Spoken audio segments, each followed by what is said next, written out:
Bonjour, je voudrais vous parler dans cette vidéo d'un jour qui est très spécial pour les témoins de Jéhovah. Comme vous le savez, chaque année, les témoins de Jéhovah célèbrent ce qu'ils appellent le mémorial de la mort de Jésus, ou la commémoration, qui correspond au repas du Seigneur ou à la scène pour les chrétiens. Alors ce jour-là est le moment le plus important de l'année pour les témoins de Jéhovah. Beaucoup de personnes y assistent, y compris des sympathisants et des personnes qui s'étaient retirées de l'organisation, qui viennent spécialement pour cet événement. Il y a même une grande campagne de communication qui est en général engagée pour inviter un maximum de personnes et pour qu'il y ait le plus de monde possible qui y assiste. Alors comment est-ce que cela se passe exactement? Et surtout, est-ce que la façon dont ça se déroule, c'est conforme à ce qu'enseigne la parole de Dieu sur le sujet? Alors voilà comment se déroule une commémoration. Déjà, on l'a dit, elle est célébrée une fois par an, à la date qui correspond au 14 Nisan, selon le calendrier juif, et précisément au coucher du soleil. Tout le monde est invité, mais ce qu'il faut savoir, c'est que seulement une poignée de personnes y participent. Puisque, en effet, au moment du passage de ce qui est appelé les emblèmes, c'est-à-dire le pain et le vin, la majorité des assistants se passent l'assiette et la coupe sans y toucher, sans boire et sans y manger. Parce que selon l'enseignement des témoins de Jéhovah, seules 144 000 personnes peuvent prendre ces emblèmes et entrer dans cette nouvelle alliance.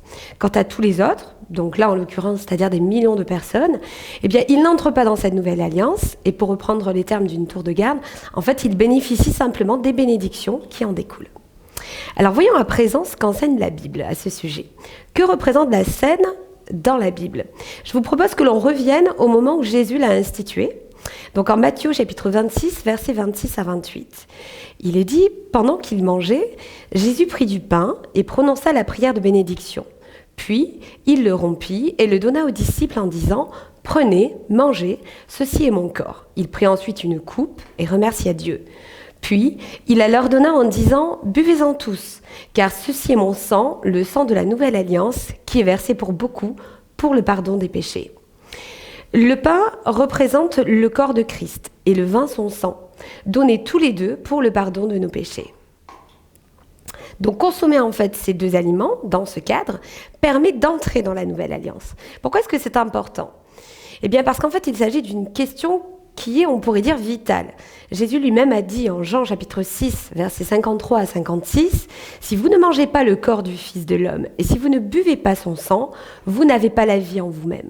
Celui qui mange mon corps et qui boit mon sang a la vie éternelle, et moi je le ressusciterai le dernier jour. En effet, mon corps est vraiment une nourriture, et mon sang une boisson. Celui qui mange mon corps et qui boit mon sang demeure en moi, et moi je demeure en lui. » On se rend bien compte à travers ces versets, bien que ce n'est pas juste un détail. Le repas du Seigneur nous permet d'entrer dans la nouvelle alliance et de bénéficier ainsi, grâce au sang de Christ, d'une part du pardon de nos péchés, mais également de la vie éternelle. Par ce biais, nous allons également entrer en communion avec son Église et donc avec Christ lui-même. Mais alors la question qui se pose, c'est en quoi consiste cette nouvelle alliance et qui concerne-t-elle ?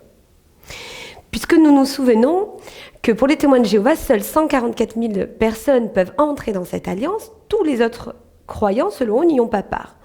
Donc tout d'abord, on parle de nouvelle alliance, pourquoi? Bien parce qu'il y en avait une ancienne. Il s'agit de l'alliance conclue avec Abraham. Dieu lui a fait la promesse que sa postérité serait comme les grains de sable et que toutes les nations de la terre seraient bénies par sa semence. Le signe de cette alliance, ça a été la circoncision.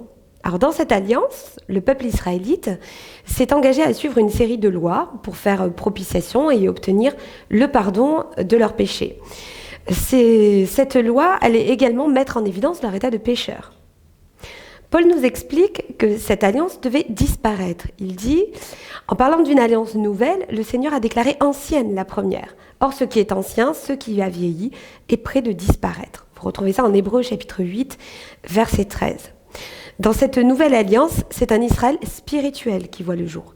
Et ceux qui entreraient dans cette alliance verraient leurs péchés pardonnés parce que il y avait un sang plus précieux que celui des taureaux et des boucs qui allait être versé une fois pour toutes. Il s'agit du sang de Christ qui avait scellé cette alliance. La semence d'Abraham également allait être redéfinie, et c'est ce qui nous intéresse particulièrement, puisque les membres de cette alliance ne sont plus exclusivement les Israélites selon la chair, on l'a bien compris, les circoncis, mais dans cette alliance, elle va s'ouvrir aux croyants et même à tous les croyants. 1 Pierre chapitre 2, versets 7, 9 et 10 dit « Elle est donc précieuse pour vous qui croyez. Vous, au contraire, vous êtes un peuple choisi, des prêtres royaux, une nation sainte, un peuple racheté, afin de proclamer les louanges de celui que vous avez appelé des ténèbres à sa merveilleuse lumière. » Vous qui autrefois n'étiez pas un peuple, vous êtes maintenant le peuple de Dieu. Vous qui n'aviez pas obtenu compassion, vous avez maintenant obtenu compassion. Donc dans cette alliance, il faut retenir qu'il n'y a qu'un seul médiateur. Et ça, c'est très important, parce que ce médiateur, c'est Jésus lui-même. Sa mort nous a rachetés de nos transgressions, car il a lui-même joué le rôle de sacrifice propitiatoire. Ainsi, comme il est écrit en Hébreux chapitre 10, versets 9 à 10, il abolit le premier culte pour établir le second. Et c'est en raison de cette volonté que nous avons été rendus saints par l'offrande du corps de Jésus-Christ. Une fois pour toutes, nous dit la parole de Dieu. Est-ce que vous prenez conscience de l'ouverture que c'est pour nous en réalité ? Le verset 19 et 20 nous dit « Car par le sang de Jésus, nous avons l'assurance d'un libre accès au sanctuaire. Cette route nouvelle et vivante, il l'a inaugurée pour nous au travers du voile, c'est-à-dire de son propre corps. » Alors comment en bénéficier ? Le verset 22 dit « Approchons-nous donc avec un cœur sincère, une foi inébranlable, le cœur purifié d'une mauvaise conscience et le corps lavé d'une eau pure. » Car maintenant la circoncision, c'est celle du cœur, accomplie par l'esprit et non par la loi écrite. Cette justice dont nous parle Romains au chapitre 3 est rendue possible par la foi en Jésus-Christ pour tous ceux qui croient. Tous sont péchés et sont privés de la gloire de Dieu et ils sont gratuitement déclarés justes par sa grâce, par le moyen de la libération qui se trouve en Jésus-Christ. Donc c'est lui que Dieu a destiné à être par son sang une victime expiatoire pour ceux qui y croiraient. Là, il n'y a plus d'intermédiaire.